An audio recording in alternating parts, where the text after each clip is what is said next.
शहरी स्वच्छता में भी पहले नंबर पे आया और ग्रामीण में भी पश्चिम जोन में हम पहले नंबर पे आए। उन्होंने कहा भर्ती का अभियान चलेगा। मध्य प्रदेश में 1,14,000 भर्तियां हो रही है, 22,000 लोगों को नियुक्ति पत्र दिए। प्रधानमंत्री जी ने वर्चुअली शिक्षकों को आशीर्वाद दिया था। एक नहीं, ऐसे अनेकों अभियान चल रहे हैं, मैं उनके विस्तार में नहीं जाऊंगा। केवल एक बात आज कहना चाहता हूं, प्रधानमंत्री जी हमारे मन में बसते हैं, देश के दिल में बसते हैं और वो हम सबसे मन की बात करते हैं। मन की बात सबको पता है ना, मन की बात का? अरे जोर से बताओ, पता है? तो सुनो मेरे बहनों और भाइयों, 30 अप्रैल को मन की बात का 100वां संस्करण आने, 100वां एपिसोड मतलब 100वीं बार प्रधानमंत्री जी हमसे मन की बात करेंगे। मन की बात हमें प्रेरणा देती है, हमें राह दिखाती है, अच्छे कामों को सामने लाती है, हमारा मार्गदर्शन करती है। और 30 अप्रैल के दिन मध्य प्रदेश में सभी गांवों में 53,000, सभी गांवों में, सभी ग्राम पंचायत मुख्यालयों पर 66,000 पोलिंग बूथ पर और नगर में सभी वार्डों पर मन की बात सुनने का इंतजाम किया जा रहा है। और याद रखना, मन की बात घर के कमरे में बैठ के नहीं सुनना है, जहां व्यवस्था है मैदान में वहां सुनना है। ठीक 11 बजे, पौने 11 बजे हम टीवी सेट के सामने बैठेंगे और ठीक 11 बजे प्रधानमंत्री जी फिर मन की बात कह के, मन की बात हमसे करके हमारा मार्गदर्शन करेंगे। मैं आप सब सुनने ही वाले हैं, लेकिन फिर भी मैं अपील करता हूं, हर जगह व्यवस्था की जा रही है, भारतीय जनता पार्टी के कार्यकर्ता भी कर रहे हैं और प्रशासन भी सारी व्यवस्था कर रहा है। मन की बात जरूर सुने। याद रखिए 30 तारीख को पौने 11 बजे। बोलिए, सब सुनेंगे? जोर से बताइए, सब सुनेंगे? और अंत में धरती कहे पुकार के जो संदेश दिया है, ये प्रधानमंत्री जी के दिल की तड़फन है, ये एक महामानव का सोच है मित्रों, कि इस धरती को आने वाली पीढ़ियों के रहने के लायक रहने दें। मध्य प्रदेश में अभी 60,000 किसान प्राकृतिक खेती कर रहे हैं, हम सब प्राकृतिक खेती की तरफ जाएं। प्रधानमंत्री जी का संदेश देश को बचाने का है, धरती करना जरूरी है। भारत को विकसित बनाने के लिए भारत के गांवों की पंचायत व्यवस्था, पंचायती व्यवस्था को भी विकसित करना जरूरी है। इसी सोच के साथ हमारी सरकार देश की पंचायती राज व्यवस्था को मजबूत करने के लिए लगातार काम कर रही है। पहले की सरकारों ने कैसे पंचायतों से भेदभाव किया और उनसे उल्टा कैसे हम उन्हें सशक्त कर रहे हैं, पंचायतों में सुविधा बढ़ा रहे हैं, ये आज गांव वाले भी देख रहे हैं, देश के लोग भी देख रहे हैं।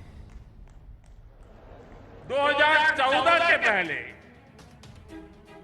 पंचायतों के लिए वित्त आयोग का अनुदान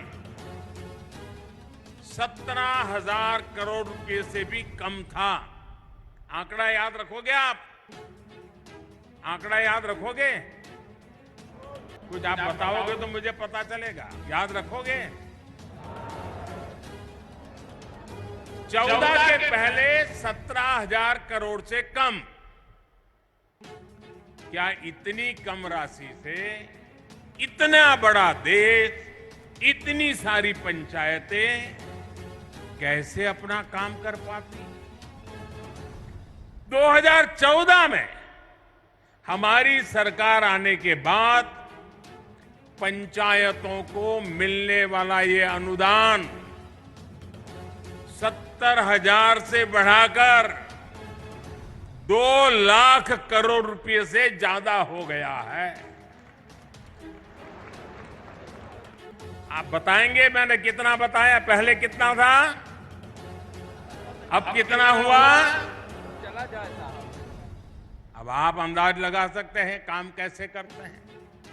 मैं आपको 2 और उदाहरण देता हूं। 2014 से पहले के 10 वर्षों में, मैं उन 10 साल की बात करता हूं, केंद्र सरकार की मदद से 6000 के आसपास ही पंचायत भवन बनवाए गए थे। पूरे देश में जब इतना सारा पैसा खर्च होता है तो गांव में रोजगार के अवसर भी बनते हैं। गांव में रोजगार, स्वरोजगार को गति देने के लिए, गांव के लोगों को गांव में ही काम देने के लिए केंद्र सरकार मुद्रा योजना भी चला रही है। मुद्रा योजना के तहत लोगों को बीते वर्षों में 24 लाख करोड़ रुपए की मदद दी गई है। इससे गांवों में भी करोड़ों लोगों ने अपना रोजगार शुरू किया है। मुद्रा योजना की बहुत बड़ी लाभार्थी भी हमारी बहनें हैं, बेटियां हैं, माताएं हैं। हमारी सरकार की योजनाएं किस तरह गांव में महिला सशक्तिकरण कर रही है, गांव में महिलाओं को आर्थिक रूप से सशक्त कर रही है, उसकी चर्चा आज हर तरफ है। बीते 9 साल में 9 करोड़ महिलाएं सेल्फ हेल्प ग्रुप में शामिल हुई है। यहां मध्य प्रदेश में भी 50 लाख से ज्यादा महिलाएं स्वयं सहायता समूहों से जुड़ी है। हमारी सरकार में हर स्वयं सहायता समूह को बिना बैंक गारंटी 20 लाख रुपए तक का ऋण दिया जा रहा है। कितने ही लघु उद्योगों की कमान अब महिलाएं ही संभाल रही है। यहां तो राज्य सरकार ने हर जिले में दीदी कैफे भी बनाया है। पिछले पंचायत चुनावों में सेल्फ हेल्प ग्रुप से जुड़ी करीब 17,000 बहनें पंचायत प्रतिनिधि के तौर पर चुनी गई है। ये अपने आप में बड़े गर्व की बात है। मैं मध्य प्रदेश की नारी शक्ति को इसके लिए फिर एक बार बहुत बहुत बधाई देता हूं। साथियों, आज यहां आजादी के अमृत महोत्सव में समावेशी विकास का अभियान भी शुरू हुआ है। ये विकसित भारत के निर्माण के लिए सबका प्रयास के भाव को सशक्त करने वाला है।